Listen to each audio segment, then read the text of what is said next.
Sous contrat avec la formation saoudienne jusqu'en juin 2025, le Portugais commence à devenir un vrai sujet de réflexion car les Saoudiens ne veulent pas le voir partir.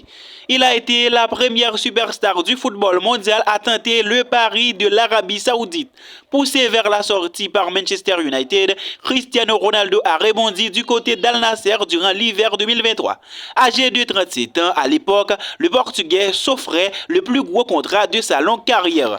Pour attirer le quintuple ballon d'or, le programme d'État saoudien a offert aux Lusitaniens un bail de 2 ans rémunéré à hauteur de 200 millions d'euros chaque saison. Les Saoudiens réfléchissent au cas de CR7 sur le terrain. Cristiano Ronaldo rend la monnaie à ses patrons. Al Nasser, deuxième du classement, n'est pas encore en mesure de détrôner le Al Hilal invaincu de Jorge Jesus, mais Ronaldo cartonne auteur de 40 buts et 13 passes décisive en 46 matchs, toutes compétitions confondues. Le champion d'Europe 2016 a démontré qu'il était pleinement impliqué dans sa nouvelle aventure. Mais à 1 an et demi de la fin de son contrat, les décideurs d'Al Nasser se posent des questions, pas vraiment sur l'utilité d'avoir CR7, mais plutôt sur les conséquences d'un probable départ de la star portugaise. On le sait, le recrutement XXL des clubs de la Saudi Pro League est géré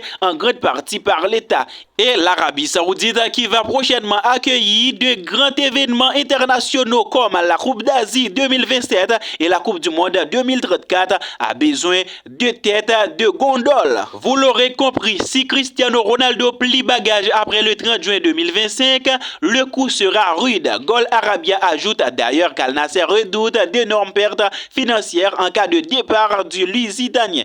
Un constat qui n'est pas une surprise puisque le club saoudien monnaie forcément ses contrats au prix fort grâce à CR7. Cependant, ses dirigeants gardent un espoir. En 2025, l'ancien merengue aura 40 ans, mais il existe plusieurs facteurs qui jouent en faveur des Saoudiens. Si Ronaldo veut disputer le mondial 2026 organisé aux États-Unis, au Mexique et au Canada, il sait qu'Al Nasser est l'une des seules options qui lui restent.